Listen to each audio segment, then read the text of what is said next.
Let me begin by saying thank you to Reverend Tim for the invitation to be here this evening and to give this sermon. And I also want to thank you for being here to listen to it. In thinking about the theme for this lesson, for this term rather, lessons I have learned which did not come from a book, I wondered if it would even be possible for me to do it. For many years, in our home, there have been a lot of books. It makes organization a challenge and moving expensive. In fact, when there's an issue or a problem in our household, to paraphrase a contemporary expression, we can very likely say, there's a book for that. But a few weeks ago, after Darren Byrne's sermon, I was chatting with one of the members of this community during the cookies and drinks time, which we'll have afterwards, or the treats and drinks time, after the service, and we were chatting about the gifts our parents gave us as children. We weren't talking about toys or games or even books. We were talking about values. We both recognized that much of who we are, even though we might have resisted it at times and sometimes rejected it, is informed by how our parents lived their lives. So the first lesson I'll share that I've learned, which did not come from a book, came from my parents. Every time my parents would plan for something or hope for something, they always ended each comment about the planning for or the hoping for with, "Please God." Please God. At first I didn't understand it, but then I figured out that it was a shortened phrase for, "if it pleases God."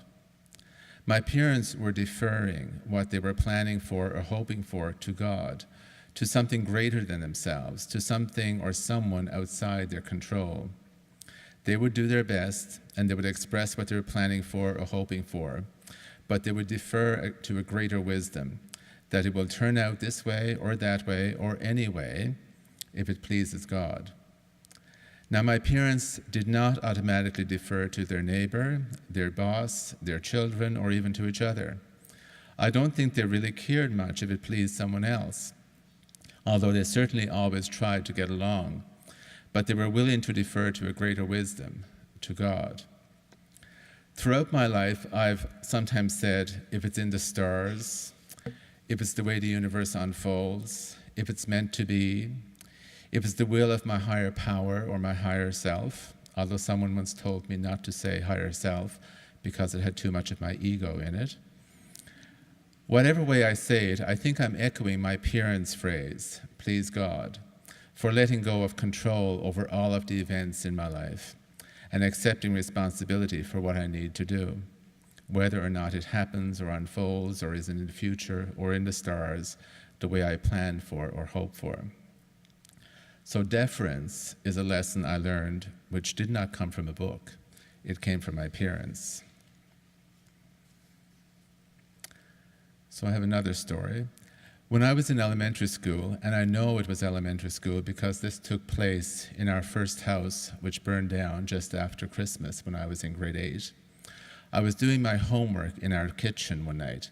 The kitchen was the only common room in our modest, I would even say poor, family home. And the kitchen included the dining room space, the living room space. It was the only common space. I may have been in grade 6, 7, or 8. I really can't remember.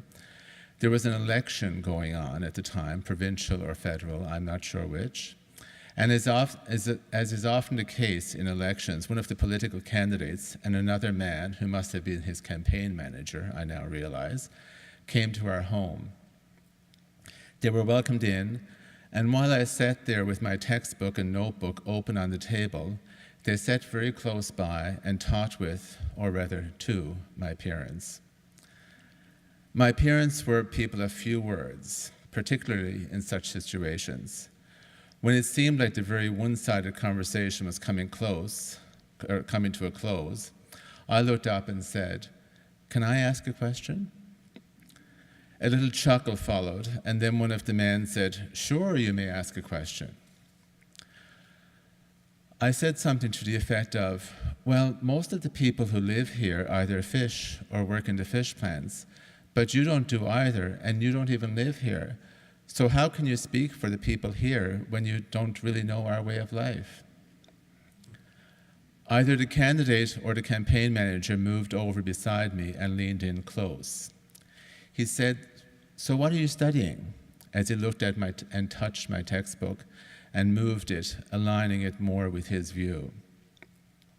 I think I was doing my math homework, and I can't really remember if I answered his question or not. And then he looked at me and said, "Now you think you're pretty smart, don't you? Well, you know, I'm pretty smart myself."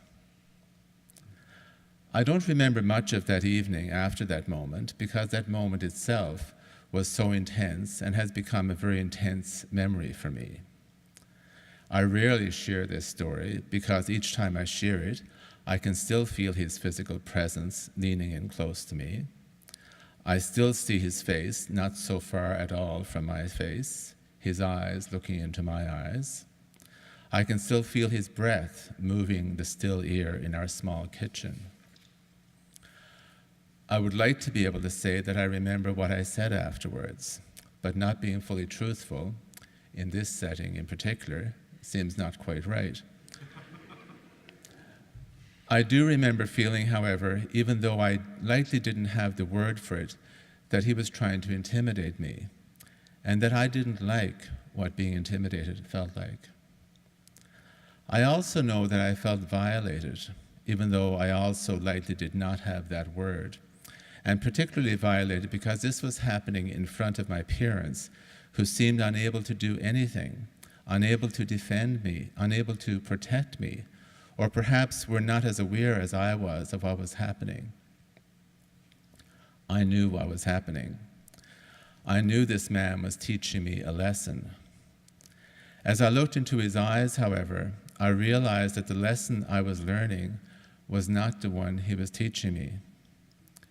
He was teaching me deference, but this was not the please God kind of deference that I had by then learned from my parents, and it didn't seem like the kind of deference I wanted to or should learn. Whatever it was that he was trying to teach me, what I learned at that moment is that questions are powerful. I think he was a bully, and something I've discovered throughout my life, and I've met bullies in every place I've lived, studied, or worked, including where I live, study, and work now, is that bullies dislike questions. I think bullies may even be afraid of questions.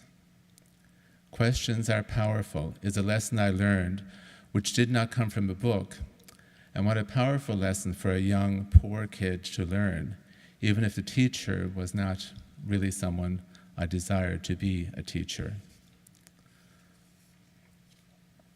The house I mentioned in the previous story was the one where I spent my early childhood until January the 7th, 1973, when it burned to the ground. I was an hour away in St. John's with some family members and friends watching a local hockey game. The closest arena for our local teams at the time was St. John's. My mother and some other family members were at home. The fire, which was accidental, started in the bedroom I shared with two of my siblings. It quickly spread, and within half an hour, we were a poor family without a home. Being a poor family, if you couldn't eat it, or wear it, or use it in some practical way, you didn't have it. And insurance was something we didn't have. I'm not even sure if we ever heard of it.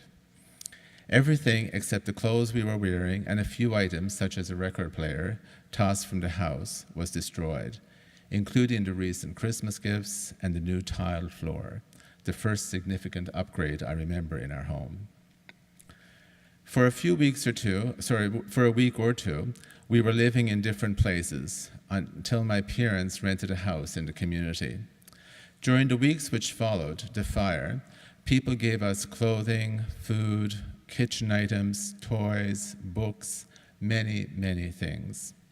A number of people also traveled along the whole shore where we lived, spanning several communities, and collected money to help us get started on building a new home. Even at school, the teachers and students brought in gifts or donations for us. I was on the student council in grade 8, and I recall giving a speech in a school assembly thanking my peers, my teachers and their families, on behalf of my family. I was learning what a community is and what it means to live in community. And I was learning this lesson, or these lessons, from the very community around me. Community. Some of you who know me well know that community is very important to me. I can't seem to live, or at least I can't live well, without it. Another story. As I sat or stood on a rock in Pea Cove, a place just over the meadow behind my childhood home, I looked out over the Atlantic Ocean. I sat or stood there for long periods of time. Sometimes I composed poetry in that space, even when I didn't have anything to write with. Sometimes I prayed, sometimes I talked out loud. It was isolated enough, but I still checked to see if it was completely private, if I was, or thought I was, completely alone. Mostly, I just sat or stood in awe, looking at the ocean. I'm going to cite a book here, because even though I didn't learn deference, or that questions are powerful, or what a community is, or what it means to live in community from a book, books have given me deeper understandings of what I have learned. Books and other writings have given me a way to express what I have learned. So, in citing a chapter by the poet Carl Lego, the philosopher Paul Woodrow claims that most modern philosophers have forgotten about reverence, while poets are aware of it, as they have always been. For Woodrow, reverence begins in a deep understanding of human limitations, because then you can experience awe, the most reverent of feelings. And when you are in awe, you feel that you are human, that your mind is dwarfed by what it confronts, that you cannot capture it in a set of beliefs, and that you had best keep your mouth closed and your mind open while awaiting further disclosure. So as I sat or stood there in Pea Cove and looked out over the ocean, I became more aware of my limitations. I knew that I could never fully understand what was in front of me, and I could never fully know it. I was in awe. The ocean was teaching me reverence. I sometimes wonder if my poetic disposition, if you will, allowed me to experience reverence in Pea Cove in ways or to an extent that others might not have, or more simply and less comparatively, that I might not have been able to experience had I also not been attuned and attuning to poetry. But I did not learn to experience reverence only when sitting or standing before the ocean. Whenever I am in a new place or a new moment, or meet a new person, or renew a relationship with a person, I experience reverence. Or more clearly and more honestly, there's the opportunity to experience reverence. And this is where poetry comes in for me. This is where the crux of each experience lies. When I am attuned to my poetic self, when I am living as a poet, each moment, each place, each person, and each relationship is an experience of reverence. For me, writing poetry is a reaching for reverence, or a staying still long enough for reverence to reach me. I would like to say that it's a constant occurrence, or even a daily one, but it isn't for me. But moments like this, in this place, with people like you, are opportunities to remind myself to pause long enough to see the ocean that all of you, individually and collectively, are, and to stand here long enough to experience a moment of reverence while being in your presence. And to also practice two other lessons I've learned which did not come from books, but which also came from my parents and from living poetically. To be grateful for the lessons I've learned, and to be generous in how I share them. And perhaps it is those two final lessons which can wrap around all the others that make those other lessons possible to practice. In a conversation at home this morning with Gary, I said, it really doesn't take much to live a good life. All it takes is being grateful and being generous.